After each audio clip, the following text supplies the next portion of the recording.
Écoutez, je me dis surtout que ce samedi va rester comme un jour anniversaire d'un événement capital, la fin de l'ordre international qui avait été instauré à la fin de la deuxième. Si les États-Unis peuvent encore apporter une aide à l'Europe, et je pense en particulier à l'Ukraine, en matière de renseignement, en matière de livraison d'armes et de défense aérienne, soyons pragmatiques et bien évidemment, continuons à négocier et à travailler avec les Américains comme nous le faisons avec tous les autres États du monde. Donc on condamne, mais ce n'est pas un adversaire. Mais, imaginez que nous pouvons compter sur les Américains. Alors je crois que nous sommes dans l'illusion. Vous savez, le général de Gaulle, concernant le parapluie nucléaire apporté par les Américains à l'Europe, a eu des doutes depuis le début des années 60. Il a tout de suite compris que tout ça n'avait pas beaucoup de réalité. Eh bien aujourd'hui, nous qui sommes bien placés en France pour ouvrir les yeux, regardons les choses en face, nous ne pouvons plus compter sur les États-Unis, à moins de nous mettre sous l'aile américaine et de devenir le 51e État des États-Unis. Aucun d'entre nous ne souhaite cela et pourtant, c'est le jeu que fait une partie importante de notre classe politique en refusant de fermer les yeux et en avançant l'idée qu'il serait à la fois pragmatique et plus efficace de choisir l'alliance avec les États-Unis et de fermer les yeux sur ce qui se passe.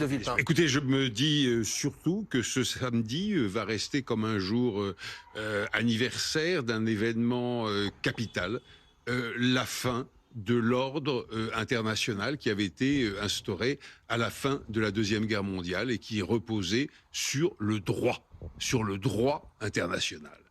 On a vu cet après-midi, on a entendu cet après-midi un président des États-Unis dire non seulement qu'il avait fait arrêter, de quel droit, en vertu de quoi, un chef d'État pour lequel, par ailleurs, je n'ai mais alors rigoureusement aucune sympathie. C'est un type absolument abominable. Mais là n'est pas la question. Là n'est pas la question.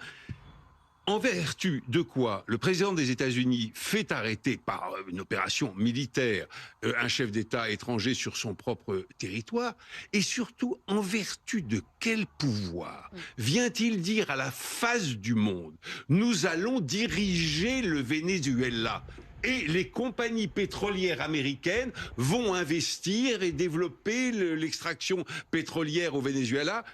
Vous savez, la première réserve connue de pétrole au monde.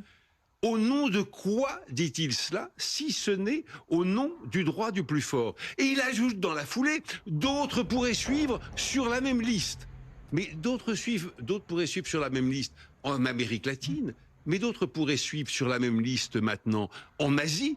Parce que imaginons-nous évidemment que M. Xi Jinping se frotte les mains, mais se frotte les mains ce soir en disant mais puisque Donald Trump a donné le feu vert à l'élimination d'un adversaire politique, à l'annexion d'un territoire, etc., ben, je peux y aller à Taïwan. Ce que vous voulez dire, c'est que du coup, n'importe qui pourra justifier n'importe quelle intervention. Mais absolument, et ce que je veux dire plus gravement encore, c'est que le président des États-Unis vient d'enterrer, mais vraiment d'enterrer, tous les fondements de l'ordre